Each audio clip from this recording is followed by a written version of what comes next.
En el episodio anterior de esta serie, hablamos sobre Disintegration, uno de los discos pilares del rock gótico, retornando al grupo a sus viejos tiempos cuando era una banda de jóvenes góticos de Crowley. Ahora que su octavo disco fue publicado, el grupo partiría de la década de los 80 para darle la bienvenida a una década tan agitada como lo fueron los 90.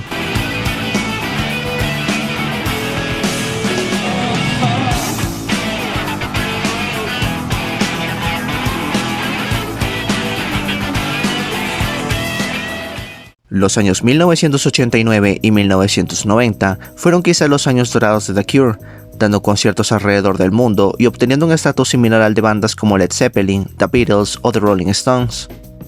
Como Robert Smith había mencionado en una entrevista, su misión nunca fue que The Cure fuera un éxito, pero terminó siéndolo. En una conversación entre Chris Parry y Robert Smith, Parry le dijo a Smith de que su banda ya lo tenía todo: música, conciertos, álbumes y un público que los amaba.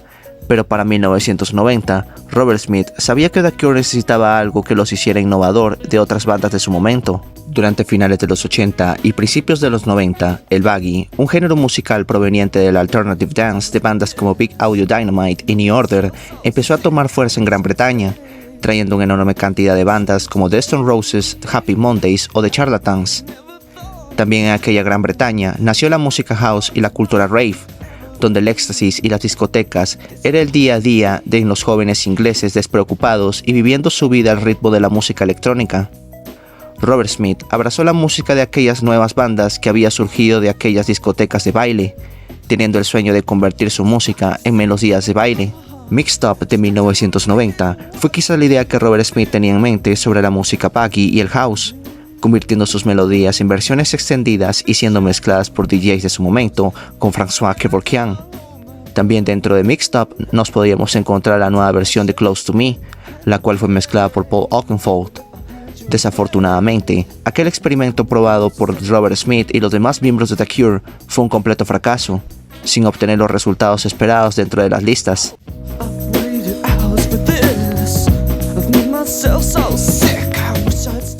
Ese año, The Cure también lanzó el sencillo Pictures of You, escalando en el puesto 24 en la lista de Reino Unido a finales de marzo de 1990, algo que decía mucho de una canción que había aparecido en el álbum Disintegration 10 meses antes de su lanzamiento como sencillo.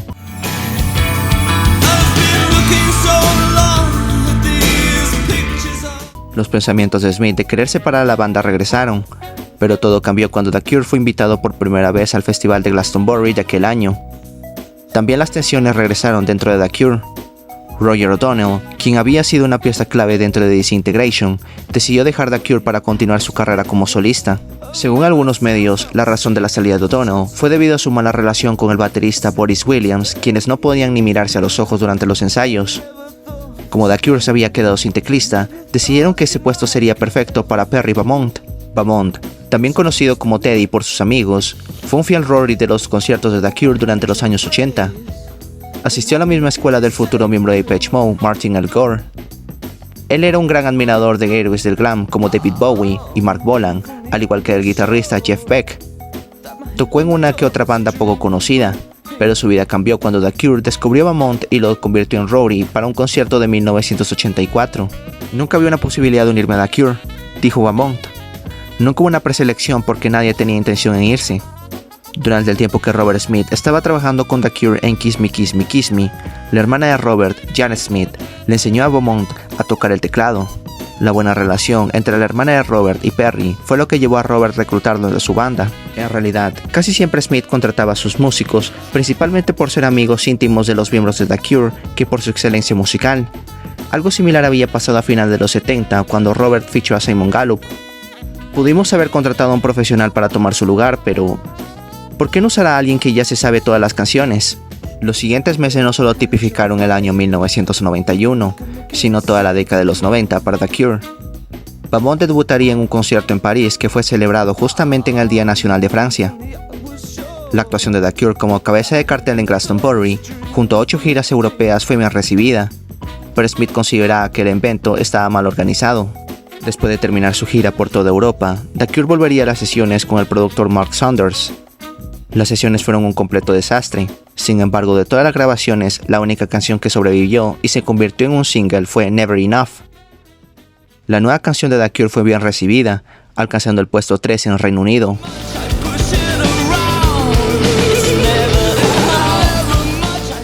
1991 comenzó como un año más discreto para The Cure que 1990.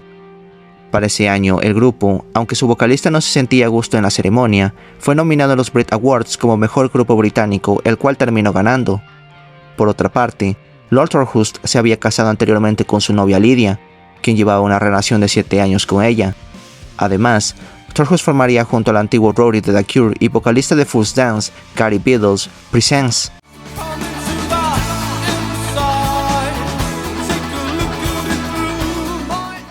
Ese año también Torhust demandó The Cure, ya que según sus abogados, gracias al contrato que tenía The Cure con Polydor y Fiction, la mayor parte del dinero se lo llevaba a Robert Smith y Chris Parry, sin darle una sola parte de las ganancias a Torhust. Sin embargo, Perry Beaumont terminó desmintiendo esta demanda, afirmando que todos los miembros de The Cure recibían ganancias por los créditos del álbum. En una entrevista a Torhust, él afirmó que aquella demanda fue como una especie de venganza hacia The Cure, pero no tanto a Robert Smith, sino principalmente a Chris Parry.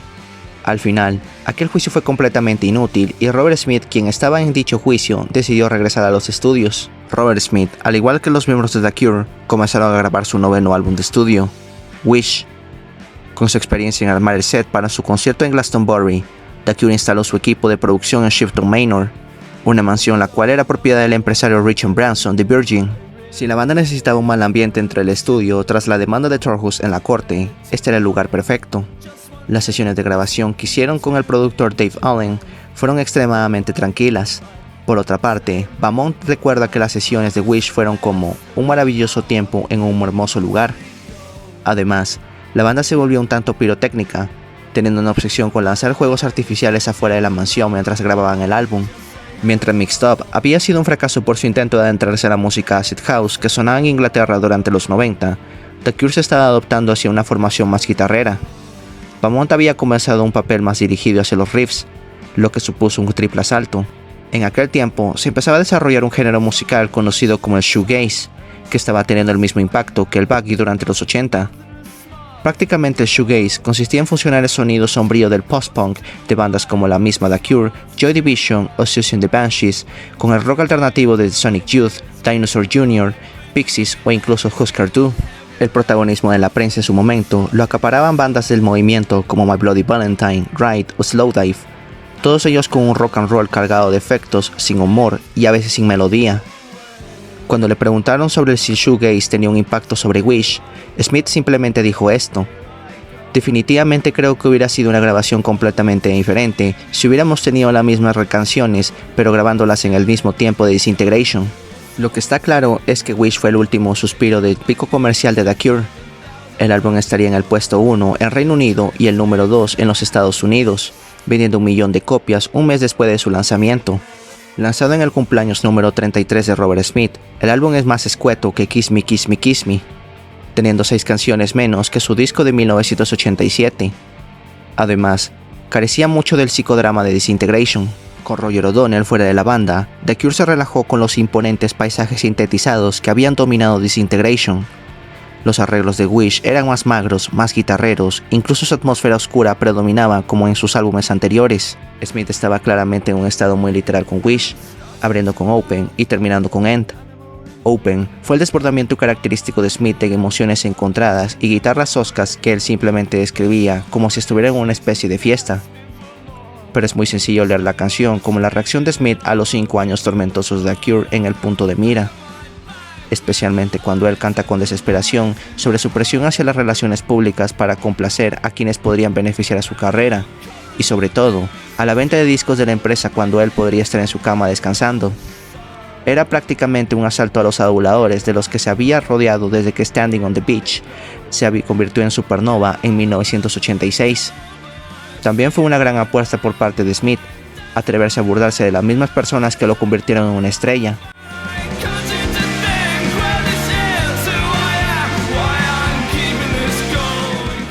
Pero Smith aún entendió el poder de la expectación. ¿Por qué no incluir gemas tan abrasadoras como Hike? Construida a través de la melodía de Gallup, fueron unos pocos minutos muy tradicionales de amor y arrepentimiento, con una línea de guitarra casi etérea de Paul Thompson.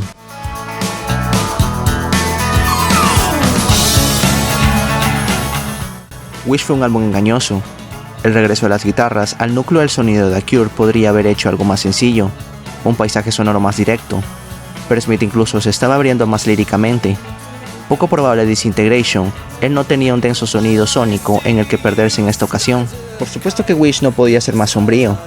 Puede que Smith quisiera deshacerse de algunos fans venidos a menos con el álbum, pero no querían alinear a todo el mundo por completo. Impulsada por el sonido de guitarra más funky de The Cure desde Hot Hot Hot, Wendy Time era más desenfadada y cursi y probablemente el eslabón más débil del álbum. No muy seguro de si era una canción pop o algún tipo de experimento funk rock.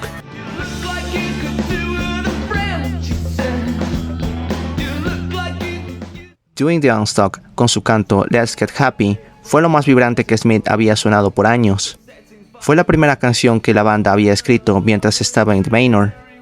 De hecho, a Smith le gustó tanto Doing the Unstuck que clavó la letra en el interior de la puerta de la sala de control, para que todo el mundo sintiera que tenía que aprovechar al máximo ese día.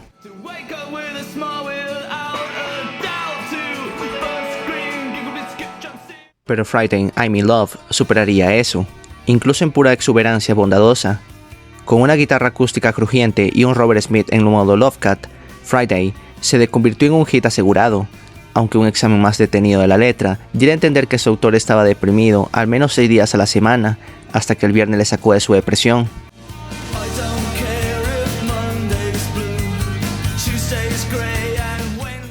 A Letter to Elise, una de las más oscuramente melodías románticas que Robert Smith y la banda jamás había grabado antes, trajo sus famosas habituales referencias a la literatura. En esta ocasión Elise estaría inspirada del libro Les Enfants Terribles de Jean Cocteau y del libro A Letter to Felice de Franz Kafka. Smith lo caracterizó simplemente como una canción sobre resignación.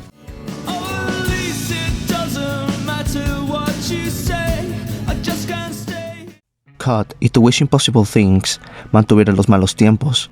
Ambas canciones nos hacían remontar a las relaciones amorosas que tuvo Robert Smith en el pasado. En todas las canciones, dijo Robert, siempre hay agujeros que duelen, y ahí es donde entran los deseos imposibles.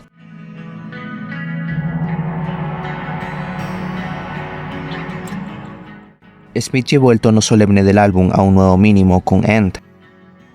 Su insistente súplica a los fans de que la habían malinterpretado en un grito a los seguidores demasiado entusiastas de la banda, los acólitos que habían obligado a Smith a una existencia casi ermitaña para que simplemente se retiraran. Casi 30 años antes, Smith había sintonizado la radio mientras su hermana hacía sonar Help, el grito de dolor de los Beatles. Ahora Smith comprendía el lado negativo de la celebridad y la fama casi tan poderosamente como los Fab Four.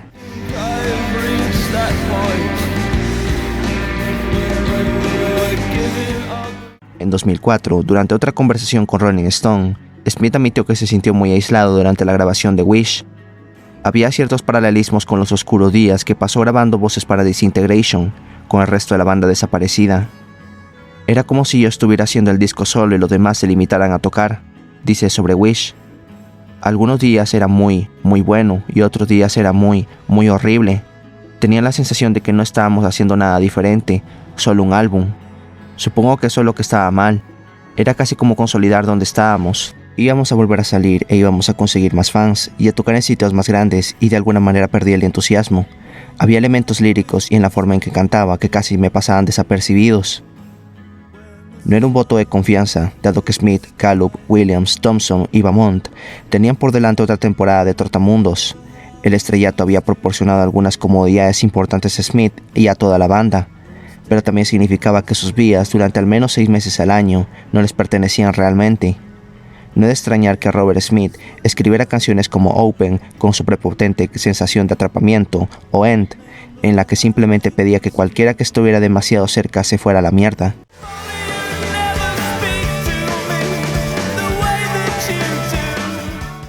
Tras publicar su álbum en 1992, The Cure decidió de forma sabia hacer una serie de conciertos de 1993 a 1994 para promocionar Wish. Ahí estarían con una joven banda llamada Cranes, quien tocaría junto a The Cure en varios conciertos. A pesar de su propia cautela sobre la paternidad, para los 90 Robert Smith se convirtió en un tío bastante devoto, teniendo un total de 20 sobrinos, que se quedaban a menudo con él y Mary en Bucknor Reddy's. Smith, un hombre para quien el dinero no escaseaba, solía llevarse a los jóvenes Smith a pasar el fin de semana en el Euro Disney por capricho. Este papel de padre sustituto le consumiría cada vez más tiempo durante los años 90, al igual que tareas tan arraigadas y no tan rock and rolleras como la jardinería. A su regreso del último concierto de Wish en Dublín el 3 de diciembre, Smith hizo exactamente eso, ensuciarse un poco las manos. Aunque la banda le iba bien, el caso de Torhus en la corte marcó una de las épocas más oscuras de The Cure durante los 90. El humor de Smith hacia su viejo amigo fluctuó. Él echó un vistazo a la nueva banda de Lord Torhus, Presence, en 1991, varios meses después de que Torhus le escribiera amenazándolo con denunciarlo. Sintió que Presence era una banda aburrida y sin brillo. Lol estaba enfrente pretendiendo tocar los teclados y no tocó nada en toda la noche, pero la mera presencia de Smith en el concierto sugería que estaba dispuesto a un poco de pacificación. Sin embargo, las cosas cambiaron rápidamente para la gira de Wish, y Smith y su banda están apuntando una diana de dardos tiradas por Torhus. Cuando se le preguntó por la demanda pendiente, Smith fue tajante: "No puedo escapar del maldito juicio". De acuerdo a Mont, la actitud de la banda hacia el caso de Torhus era reírse de ello. "Hablamos sobre LOL durante el caso, muchas bromas tontas. Supongo que estábamos muy molestos por el asunto, así que bromear era una válvula de escape. Fue un asunto bastante surrealista y estúpido en retrospectiva. Lo siento por LOL". Smith estaba gastando más y más tiempo en Londres en discusiones pesadas con los miembros de The Cure. El caso terminó siendo escuchado en 1994. La composición fue la última cosa en su mente. En lugar de eso, se dedicó a revisar viejos contratos de The Cure y otros miles de documentos. Smith sabía que si él perdía, lo cual era poco probable, él podía incluso perder los derechos en nombre de su grupo. El caso de la demanda de Torhus a The Cure llegaría en marzo de 1994. Justo antes de que el juicio comenzara, Chris Parry decidió hablar con Torhus para que empezara bien las cosas antes de hacer el juicio, cosa que motivó más a Torhus a llevar el caso al tribunal. Al final del 16 de septiembre de 1994, se tomó una decisión en la corte. Torhus había perdido el caso. El juez Chadwick dictaminó que el último acuerdo de Fiction no era injusto, por lo que Torhus tuvo que hacer frente a una factura legal estimada en más de $1 millón, cifra que se confirmó cuando el escritor Jeff Apter habló con él para escribir el libro de la biografía de The Cure, Never Enough. Para entonces Torhus era lo bastante rico como para soportar el golpe financiero, pero su relación amorosa no fue la mejor. De hecho, Torhus se terminaría divorciando de su esposa, ya que, como decía Torhus, no era fácil estar con alguien que estaba en una tendencia autodestructiva. Torhus decidió dejar Londres para irse a vivir a Los Ángeles. Tardaría mucho tiempo para que Torhus y Smith se reconciliaran. En el momento que Robert Smith se fue a ver el partido de Irlanda contra Italia del Mundial de Estados Unidos de 1994, las ideas para grabar el Wild Mood Swings emergieron.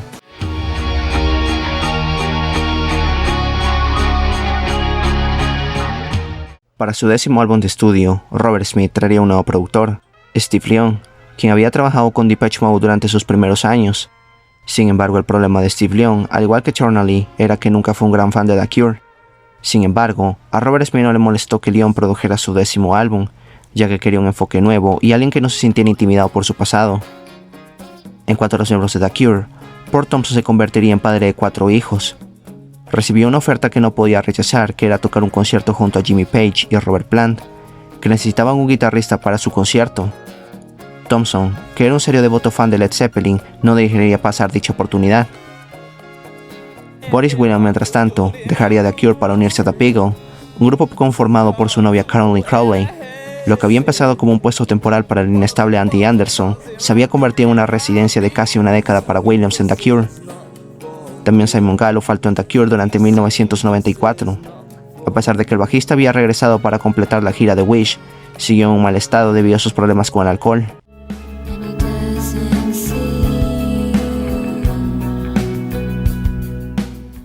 Aunque The Cure se había quedado sin la mayoría de sus miembros, Robert Smith tenía una cosa que eran varias demos grabadas para su nuevo álbum. Antes de grabar el álbum, Smith ya había tocado aquellas demos para Lyon, pero él lo que encontró fueron canciones prácticamente incompletas. A finales de 1994, Gallup se había recuperado para poder reincorporarse a la banda. Smith ahora le dijo que él y Beaumont manejarían las partes de la guitarra. Gallup tocaría el bajo en algunas sesiones y contrataría un nuevo baterista para medir el tiempo. La banda estaba tan lista como podría haberlo estado antes, aunque Beaumont se dio cuenta lo difícil que era reemplazar un guitarrista del tamaño de Thompson, ya que la guitarra fue su primer instrumento y le resultaba mucho más personal y expresivo que tocar, por ejemplo, un teclado. The Cure no podía encontrar un mejor lugar para grabar su nuevo álbum que St. Catherine's Court, el cual estaba localizado en Bath. El problema de aquel lugar era que no era un estudio como los anteriores lugares donde grabaron, así que Smith y Beaumont, junto a la banda, tuvieron que traer el equipo de grabación de su casa a aquel sitio. A diferencia de la mayoría de los álbumes de The Cure, Wild Mood Swings no tenía un esquema preciso. Esto hizo difícil para Leon enfocar a Mood Swings en una producción típica, donde incluso ni él mismo Robert Smith sabía cuál era el sonido que quería para su nuevo disco. Hacia finales de 1994, Roger O'Donnell fue solicitado para regresar a The Cure. Ese terminó volviendo con una formación muy nueva, no solo en miembros, sino también en una actitud más relajada hacia el uso de ordenadores que estaban usando el grupo para grabar el álbum. Al mismo tiempo, Smith estaba probando bateristas, que serían sometidos a 2 audiciones distintas. Durante la prueba inicial, los aspirantes tocaban y eran filmados por la banda. Smith estaba planeando usar una enorme variedad de bateristas en el álbum, pero él también sabía que se avecinaban algunos lucrativos festivales europeos de verano, por lo que tuvieron que encontrar un baterista permanente. Es aquí cuando en nuestra historia entra Jason Cooper, un baterista poco experimentado quien fue un fan incondicional de The Cure. El padre de Cooper, que trabajaba en Virgin Records, le regaló a su hijo una copia de 70 Seconds. Cooper trabajó en algunos trabajos al igual que tocó junto al bajista J.J. Burnell de The Stranglers. Una de las cosas en las que tanto The Cure como Cooper coincidieron fue que aquel joven percusionista miró al grupo en el concierto de Glastonbury de 1990. En la primera audición de Cooper tocó la demo de Jupiter Crash. Smith estaba impresionado al igual que Steve Leon. Mark era un muy buen baterista, pero pensé que Jason encajaría mejor en el extraño matrimonio de la banda en el tiempo, dijo Steve Leon. Además, la edad de Cooper permitió que se convirtiera en su nuevo baterista, ya que la banda nunca rejuvenecía.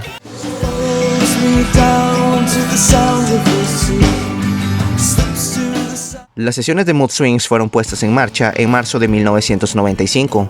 No obstante, Smith quedó devoto los siguientes pares de meses para ensayar sus nuevos conciertos en Europa. Cuando por fin se reanudó el trabajo en Wild Mood Swings, un título que en realidad había sido el nombre propuesto para el disco en solitario de Smith, el enfoque de los primeros 4 meses se había desviado ligeramente. Se realizaron más grabaciones en el Harmony Hall de Sussex, mientras que las cuerdas de varios temas que se escuchan mejor en Numb se grabaron en el Real World Studio de Peter Gabriel.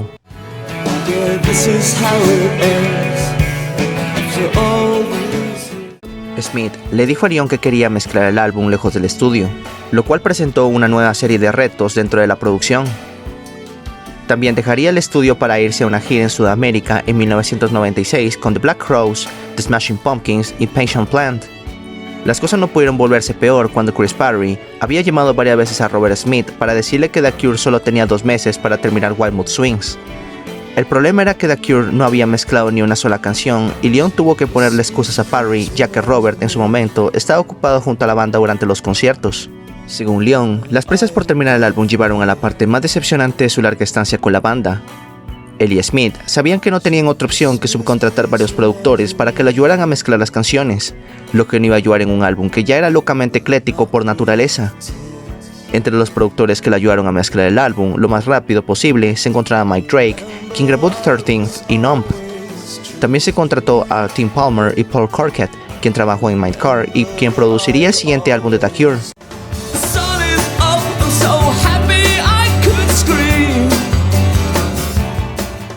Las tensiones entre Leon y Smith llegaron a un enfrentamiento donde las sesiones se vieron cada vez más frustradas a medida que las sesiones entraban en su tercer año natural. Después de mucho tiempo, Wild Mood Swings fue lanzado en mayo de 1996. Su 10º disco pudo haber vendido 1 millón de copias en Estados Unidos, pero fue un gran bajón comercial desde Wish in Disintegration. La escritura estaba muy clara en la pared de Elektra. Los días dorados de The Cure estaban a punto de terminar. Es injusto descartar por completo Wild Mood Swings como un valiente fracaso, como poco más que una locura del frontman de The Cure. Robert Smith tenía unas explicaciones muy claras de por qué fracasó exactamente Wild Mood Swings, diciendo que el álbum era demasiado largo al igual que era inconexo. Quería que sonáramos como bandas diferentes, casi siguiendo la idea de Kiss Me, pero como habíamos perdido a Boris y antes de que Jason se estableciera, teníamos un percusionista diferente cada semana. A menudo olvidaba el nombre de la persona que tocaba la batería. Por primera vez desde los primeros días de Three Imaginary Boys, The Cure parecía una banda equivocada en un tiempo equivocado. un chico gótico el cual no encajaba del todo con la accesibilidad de grupos de clase media como Blur o con la fanfarronería de los hermanos Gallagher de Oasis. En 1996, The Cure era una banda vieja que vivía de sus antiguos años dorados, y ellos ya lo sabían.